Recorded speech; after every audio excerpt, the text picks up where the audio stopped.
ಎಲ್ರಿಗೂ ನಮಸ್ಕಾರ.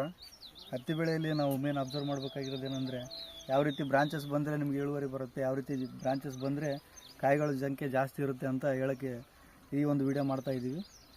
ಸೊ ರೈತರು ಇಲ್ಲಿ ಗಮನಿಸ್ಬೋದು, ಈ ಒಂದು ಹತ್ತಿಯಲ್ಲಿ ಮೇನ್ ಏನು ಸ್ಟೆಮ್ ಬಂದಿದೆ ಅದರಲ್ಲಿ ಎರಡು ರೀತಿಯಾದಂಥ ಸ್ಟೆಮ್ಗಳನ್ನು ನಾವಿಲ್ಲಿ ಕಾಣ್ತಾ ಇದ್ದೀವಿ. ಇದೊಂದು ಮೇನ್ ಸ್ಟೆಮ್ ಏನು ಮೇಲೆ ಹೋಗಿದೆಯಲ್ಲ, ಇದಕ್ಕೆ ರೆಂಬೆ ಕೊಂಬೆಗಳಿದ್ದಾವೆ.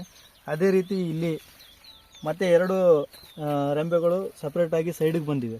ಇದು ಮೇನ್ ಸ್ಟೆಮ್ನ ಹೊರತುಪಡಿಸಿ ಇಲ್ಲಿ ಎರಡು ರೆಂಬೆಗಳು ಸೈಡಿಗೆ ಬಂದಿವೆ. ಏನಂತಾರೆ ಅಂದರೆ ಇವಕ್ಕೆ ಮೋನೋಪೊಡಿ ಅಂತ ಕರಿತೀವಿ ನಾವು ಇಂಗ್ಲೀಷಲ್ಲಿ. ಸೈಂಟಿಫಿಕಲ್ ಆಗಿ ನಾವು ಇದಕ್ಕೆ ಮೋನೋಪೊಡಿ ಅಂತ ಕರಿತೀವಿ. ಇದು ಸ್ಟೆಮ್ ಅಂತ ತೊಗೊಂಡ್ರೆ ಇವುಗಳನ್ನು ನಾವು ಸಿಂಪೊಡಿ ಅಂತ ಕರಿತೀವಿ.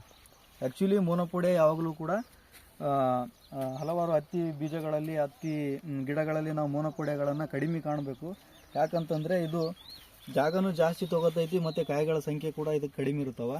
ಈ ಸಿಂಪೊಡಿಯ ಏನಾಗುತ್ತೆ ಅಂತಂದರೆ ಸ್ಟ್ರೇಟಾಗಿ ಹೋಗಿ ಈ ರೀತಿ ಬ್ರಾಂಚಸ್ಗಳು ಬರೋದ್ರಿಂದ ಇದಕ್ಕೆ ಕಾಯಿಗಳಾಗ್ತವೆ. ಮತ್ತು ಹಿಂಗೆ ಸಬ್ ಬ್ರಾಂಚಸ್ ಬಂದರೂ ಕೂಡ ಇದಕ್ಕೂ ಕೂಡ ನಾವು ಕಾಯಿಗಳನ್ನು ಕಾಣ್ತಾ ಇದ್ದೀವಿ. ಇಲ್ಲಿ ಇದೊಂದು ಸಿಂಪೊಡಿ ಅಂತ ತೊಗೊಂಡ್ರೆ ಇಲ್ಲಿನೂ ಕಾಯಿಗಳಿವೆ.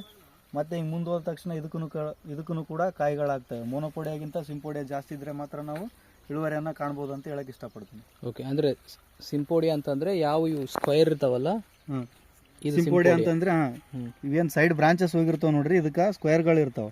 ಸ್ಕ್ವೇರ್ಗಳೇ ಮುಂದೆ ಕಾಯಿಗಳಾಗಿ ಕನ್ವರ್ಟ್ ಆಗ್ತಾವೆ, ಫಲಗಳು. ಹಿಂಗಾಗಿ ನಿಮ್ಗೆ ಇಳುವರಿ ಜಾಸ್ತಿ ಬರುತ್ತೆ. ಬಟ್ ಮೋನೋಪೊಡಿಯಲ್ಲಿ ತೊಗೊಂಡ್ರೆ ಸುಮ್ಮನೆ ಈ ರೀತಿ ಉದ್ದಕ್ಕೆ ಬರುತ್ತೆ. ಒಂದು ಗಿಡಕ್ಕೆ ಮತ್ತೆ ಸಪ್ರೇಟಾಗಿ ಮತ್ತೆ ರೆಂಬೆಗಳು ಬರ್ತಾವೆ.